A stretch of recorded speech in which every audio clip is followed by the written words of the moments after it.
ಆಧುನಿಕತೆ ಎಷ್ಟೇ ಬೆಳೆದರೂ ತರ್ಕಕ್ಕೆ ನಿಲುಕದ ಅದೆಷ್ಟೋ ಘಟನೆಗಳು ಇನ್ನೂ ಜೀವಂತವಾಗಿವೆ. ಅದೇ ರೀತಿ ಇಲ್ಲೊಂದು ಗ್ರಾಮದಲ್ಲಿ ನಡೆಯುವ ಪವಾಡ ನಿಜಕ್ಕೂ ತರ್ಕಕ್ಕೆ ನಿಲುಕದ್ದು. ಹಾಗಿದ್ದರೆ ಯಾವುದು ಆ ಗ್ರಾಮ? ಅಲ್ಲಿ ನಡೆಯುವ ಪವಾಡವಾದರೂ ಏನು ಅಂತೀರಾ? ಈ ಸ್ಟೋರಿ ನೋಡಿ. ಮುಳ್ಳುಗದ್ದಿಗೆ ಮೇಲೆ ನರ್ತಿಸುತ್ತಾರೆ ಈ ಸ್ವಾಮೀಜಿ. ಸ್ವಾಮೀಜಿಯ ಪವಾಡ ಕಂಡು ನಿಬ್ಬೆರಗಾಗೋ ಭಕ್ತರು. ಇಲ್ಲಿ ವರ್ಷಕ್ಕೊಮ್ಮೆ ನಡೆಯುತ್ತೆ ಮುಳ್ಳುಗದ್ದಿಗೆ ಉತ್ಸವ. ಮುಳ್ಳುಗದ್ದಿಗೆಯ ಮೇಲೆ ಕುಪ್ಪಳಿಸುತ್ತಾ ಪವಾಡ ಮಾಡುತ್ತಿರುವ ಸ್ವಾಮೀಜಿಯ ಪವಾಡ ಕಣ್ತುಂಬಿಕೊಳ್ಳುತ್ತಿರುವ ಭಕ್ತ ಸಮೂಹ. ಈ ದೃಶ್ಯ ಕಂಡು ಬಂದಿದ್ದು ದಾವಣಗೆರೆ ಜಿಲ್ಲೆಯ ಚನ್ನಗಿರಿ ತಾಲೂಕಿನ ಹರನಹಳ್ಳಿ ಕೆಂಗಾಪುರದ ರಾಮಲಿಂಗೇಶ್ವರ ಪುಣ್ಯಕ್ಷೇತ್ರದಲ್ಲಿ. ಹೌದು, ರಾಮಲಿಂಗೇಶ್ವರ ಪುಣ್ಯಕ್ಷೇತ್ರ ಪವಾಡಗಳಿಂದಲೇ ನಾಡಿನಾದ್ಯಂತ ಹೆಸರುವಾಸಿ ಕ್ಷೇತ್ರವಾಗಿದೆ. ಇಲ್ಲಿ ವರ್ಷಕ್ಕೊಮ್ಮೆ ನಡೆಯುವ ಜಾತ್ರಾ ಮಹೋತ್ಸವಕ್ಕೆ ರಾಜ್ಯದ ನಾನಾ ಭಾಗಗಳಿಂದ ಭಕ್ತರು ಆಗಮಿಸುವುದು ವಿಶೇಷ. ಪಲ್ಲಕ್ಕಿ ಮೇಲೆ ನಿರ್ಮಾಣ ಮಾಡಿದ ಮುಳ್ಳಿನ ಗದ್ದುಗೆ ಮೇಲೆ ರಾಮಲಿಂಗೇಶ್ವರ ಸ್ವಾಮೀಜಿ ನರ್ತನ ಮಾಡುವ ಮೂಲಕ ಪವಾಡ ಮಾಡುತ್ತಾರೆ. ಸುಮಾರು 1 ಕಿಲೋಮೀಟರ್ನಷ್ಟು ದೂರ ಈ ಮುಳ್ಳಿನ ಪಲ್ಲಕ್ಕಿ ಉತ್ಸವ ನಡೆಯುತ್ತದೆ. ಈ ವೇಳೆ ನಿರಂತರವಾಗಿ ಸ್ವಾಮೀಜಿ ವಿಶೇಷ ನರ್ತನ ಮಾಡುತ್ತಾರೆ. ಇದು ಹಲವು ವರ್ಷಗಳಿಂದ ವೈಜ್ಞಾನಿಕ ಲೋಕಕ್ಕೆ ಸವಾಲಾಗಿದ್ದು, ಸ್ವಾಮೀಜಿ ಮುಳ್ಳುಗದ್ದಿಗೆ ಉತ್ಸವದ ವೇಳೆ ನುಡಿಯುವ ಕಾರಣಿಕ ಆ ಭಾಗದ ಭವಿಷ್ಯವಾಣಿ ಎಂಬುವುದು ಭಕ್ತರ ನಂಬಿಕೆ.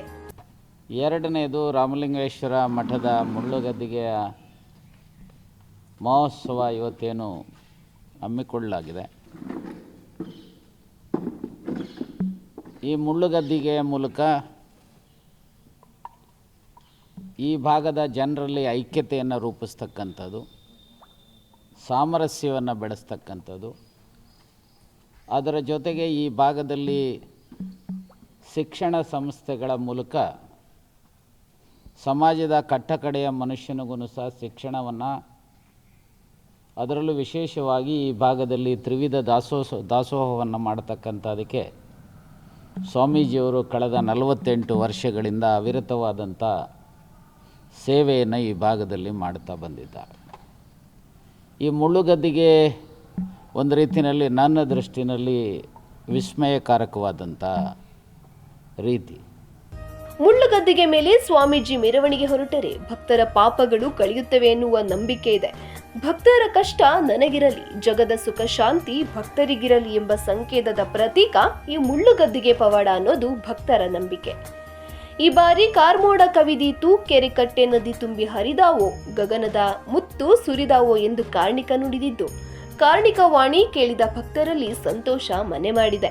ಈ ಕ್ಷೇತ್ರಕ್ಕೆ ಬಂದು ಹೋದರೆ ಇಷ್ಟಾರ್ಥ ಸಿದ್ಧಿಯಾಗುತ್ತದೆ ಎನ್ನುವ ನಂಬಿಕೆ ಸಹ ಇದ್ದು, ಜಾತ್ರಾತೀತವಾಗಿ ಭಕ್ತರು ಇಲ್ಲಿಗೆ ಬಂದು ಶ್ರದ್ಧಾ ಭಕ್ತಿಯಿಂದ ಜಾತ್ರೆಯಲ್ಲಿ ಭಾಗಿಯಾಗುತ್ತಾರೆ.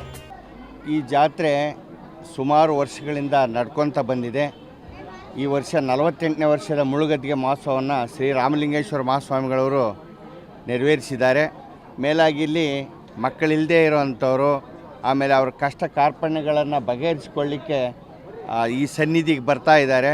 ಸಾಕಷ್ಟು ಜನರು ಸುಮಾರು ಜಿಲ್ಲೆಗಳಿಂದ ಇಲ್ಲಿ ಬರ್ತಾ ಇದ್ದಾರೆ. ನಾನು ಸಹಿತ ದಾವಣಗೆರೆ ಜಿಲ್ಲೆಯವನು. ಇಲ್ಲಿ 25 ವರ್ಷಗಳಿಂದ ನಾನು ಬರ್ತಾ ಇದ್ದೇನೆ.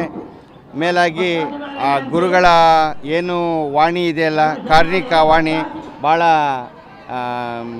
ಸತ್ಯವಾಗಿ ನಡೆದಿರ್ತಕ್ಕಂಥ ವಿಚಾರಗಳು. ಈ ಸಾರಿ ಕಾರ್ಣಿಕ ಗುರುಗಳ ಕಾರ್ಮೋಡ ಕವಿದೀತು, ಕೆರೆ ಕಟ್ಟೆಗಳು ತುಂಬಿ ಹರಿದಾವು ಅನ್ನೋ ಒಂದು ಕಾರ್ಣಿಕವನ್ನು ನುಡಿದ್ದಾರೆ. ಸಮೃದ್ಧಿಯನ್ನು ಗುರುಗಳ ಕೃಪಾಶೀರ್ವಾದದಿಂದ ಆಗ್ತದೆ ಅಂತಂದೇಳಿ ನಮ್ಮ ಭಾವನೆ. ಪವಾಡದ ಜೊತೆಗೆ ಮಠವು ಶಿಕ್ಷಣ ಕ್ಷೇತ್ರಕ್ಕೂ ಹೆಚ್ಚಿನ ಒತ್ತು ನೀಡಿದ್ದು, ಸಾವಿರಾರು ವಿದ್ಯಾರ್ಥಿಗಳು ಇಲ್ಲಿ ವಿದ್ಯಾಭ್ಯಾಸ ಮಾಡುತ್ತಿದ್ದಾರೆ. ಏನೇ ಆಗಲಿ, ಆಧುನಿಕತೆ ಎಷ್ಟೇ ಬೆಳೆದರೂ ಇಂದಿಗೂ ಸ್ವಾಮೀಜಿ ಪವಾಡ ಮಾತ್ರ ತರ್ಕಕ್ಕೆ ನಿಲುಕದು ಎಂದರೆ ತಪ್ಪಾಗಲಾರದು. ಕ್ಯಾಮ್ರಾ ಪರ್ಸನ್ ಮಂಜುನಾಥ್ ಜೊತೆ ಪ್ರವೀಣ್ ಬಾಡ, ಒನ್ ಕನ್ನಡ ನ್ಯೂಸ್, ದಾವಣಗೆರೆ.